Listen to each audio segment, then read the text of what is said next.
संसद परिसर में 28वें कॉमनवेल्थ स्पीकर्स और प्रोसाइडिंग ऑफिसर्स कॉन्फ्रेंस में शिरकत की। लेकिन इस दौरान के एक पल ने सभी का ध्यान अपनी ओर खींचा। वो पल था प्रधानमंत्री मोदी की एंट्री और स्वागत। बड़ी इंटरेस्टिंग सिचुएशन है। इंडिया 2-3 दिन से हम देख रहे हैं वहाँ पर काफ़ी इस चीज़ पर इंडिया हाईलाइट भी कर रहा है कि जी उनकी जो इस वक्त बढ़ती हुई ये दो मुख्तलिफ सिग्नल्स हैं।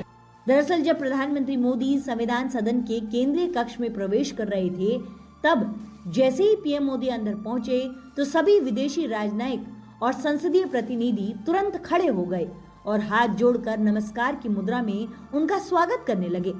यह दृश्य एक वीडियो में कैद हुआ जो सोशल मीडिया पर तेजी से वायरल होने लगा। ये स्वागत न केवल मोदी की व्यक्तिगत लोकप्रियता का प्रमाण है, बल्कि भारत की बढ़ती अंतर्राष्ट्रीय प्रतिष्ठा का भी प्रतीक बना। क्या ये वाकई अमली अस्करियत में इजाफे की अलामत है या फिर एक नया ऐलान, एक नया धौंस जमाने की बात, नई दहशत फैलाने की बात? ये तंजीमें नौ के पीछे के मकासद क्या दिखाई देते हैं? कि वो एक नफसियाती दबाव में लाना चाहते हैं पाकिस्तान को, और साथ साथ वो ये जो कह रहे हैं इसकी तैयारी भी कर रहे होंगे। एग्जैक्टली जो आपने बात की ना कि अमेरिका के अंदर इस पे बड़ी बहस हो रही है, इसी बात को आगे लेकर बढ़ती हूँ सर। आलमी सतह पर कल तो हम देख रहे थे, बल्कि हम सवाल उठा रहे थे कि इतना रिएक्शन अभी तक क्यों नहीं आया, लेकिन अब रशिया की तरफ से, चाइना की तरफ से बड़ा शदीद रिएक्शन इसके ऊपर आया है। फिर अमेरिका के अपने अंदर से भी इस पर आवाजें उठ रही हैं। उनके जो न्यूयॉर्क के मेयर हैं उन्होंने भी इस पर आवाज उठाई है। फिर बाकायदा तौर पर अभी कुछ हम देख रहे हैं कि सिक्योरिटी काउंसिल का इजलास भी बुला लिया गया है। लेकिन क्या आपको इसका कोई इम्पैक्ट भी होता नजर आ रहा है या ये अब न्यू नॉर्मल सेट हो गया है? कॉन्फ्रेंस में कॉमनवेल्थ के 42 देशों से 61 स्पीकर्स और प्रिजाइडिंग ऑफिसर शामिल हुए। सम्मेलन 14 से 16 जनवरी यानी 3 दिनों तक चलेगा। भागीदारी के लिहाज से इसे अब तक का सबसे बड़ा CSPOC सम्मेलन बताया जा रहा है। सर ये फरमाइएगा कि इंडिया का बड़ा मौखर अखबार है द हिंदू, और वो अखबार लिखता है कि जी जो वजीर आज़म मोदी हैं, तो इस अगर पूरी सूरत हाल को देखें, इस सिनेरियो को, तो क्या आप समझते हैं कि मोदी सरकार का है वो शुरू हो गया, उसका आगाज हो चुका है? जी अब्दुल्ला साहब, क्या अमेरिका बज़ाहिर ये दिखा रहा है कि पाकिस्तान के साथ मेरे ताल्लुकात बहुत अच्छे हैं और अंदर कुछ और कहानी खिचड़ी पक रही है, यूज एंड अब्यूज वाली पॉलिसी? योर ओपिनियन तारीख गवाह है वैसे अब्दुल्ला भाई। तला भाई, आपको तो पता है मैं आपके प्रोग्राम में मुतअद्दिद दफा अमेरिका के हवाले से बात कर चुका हूं और मेरी बात सही साबित हो रही है कि उन्होंने ये बड़ा वादे बोल दिया था कि हम पाकिस्तान की इस साल 2026 के वक्त तक जो है वो पाकिस्तान की प्रोग्रेस देखेंगे और उसके बाद हम अपना लाहे अमल देंगे। अमेरिका की यारी जो है वो आधी रात की होती है, उसके बाद जो है वो छोड़ के चले जाया करते हैं और उनका काम ये है कि वो सिर्फ आपको इस्तेमाल करते हैं, एक हद तक इस्तेमाल करते हैं। वो किसी के दोस्त नहीं है, वो अपने भी लोगों के सगे नहीं है, ये भी याद रखें। और जो देखिए उन्होंने इंडिया के साथ जब डिफेंस और जो स्ट्रेटेजिक मुआहदा जब कर लिया 10 साल के लिए मजीद, तो उससे बात वाजे हो गई कि वो जो दुनिया में बातें हो रही हैं, रोजाना आर्टिकल लिखवाए जा रहे हैं, ताला भाई मैं बच्चा नहीं हूं, मुझे मालूम है। और हमारे दोनों मुअज़्ज़िज़ जो मेहमान हैं वो भी जो है इस चीज को समझते हैं। वो आपको सिर्फ न्यूयॉर्क टाइम ने लिख दिया, माय फेवरेट फील्ड मार्शल कह दिया, शहबाज शरीफ साहब की तारीफ कर दी, हम इस बात पे खुश हो गए जनाब, और अगले लोगों को जो है वो उनके साथ दिफाई मुआहदात चलते हैं। आपको दिया क्या है अमेरिका ने, ये बताएं।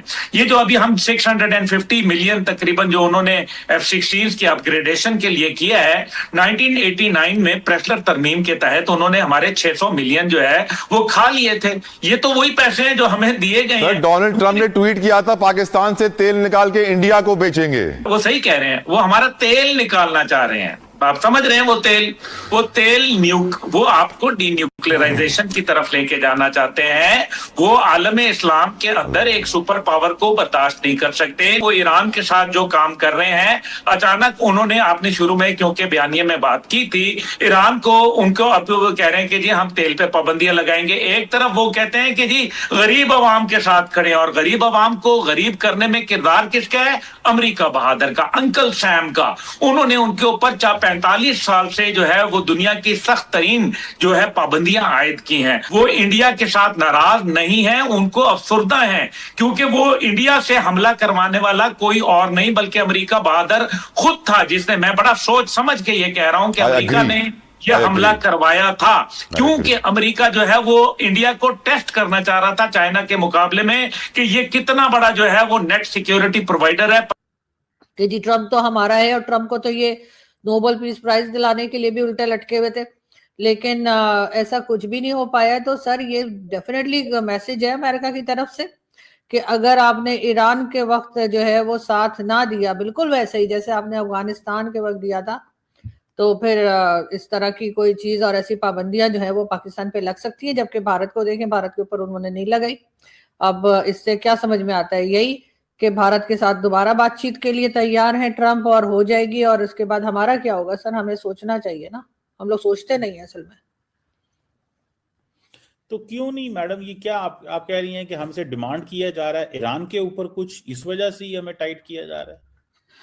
सर दो चीजें हो सकती है इसमें। एक तो ईरान की वजह से भी हमें टाइट किया जा रहा है कि ताकि ईरान के वक्त जब जो भी डिमांड आए डोनाल्ड ट्रम्प की तरफ से तो पाकिस्तान उसको पूरा करे। दूसरी तरफ से जो इमिग्रेंट्स हमारे यहाँ से जाते हैं वो अक्सर ऐसे लोग नहीं होते जिनको कोई स्किल्ड लेबर नहीं होती, या कोई ऐसे लोग नहीं होते जो पढ़े लिखे हों या वहां पे किसी काम में आ सके।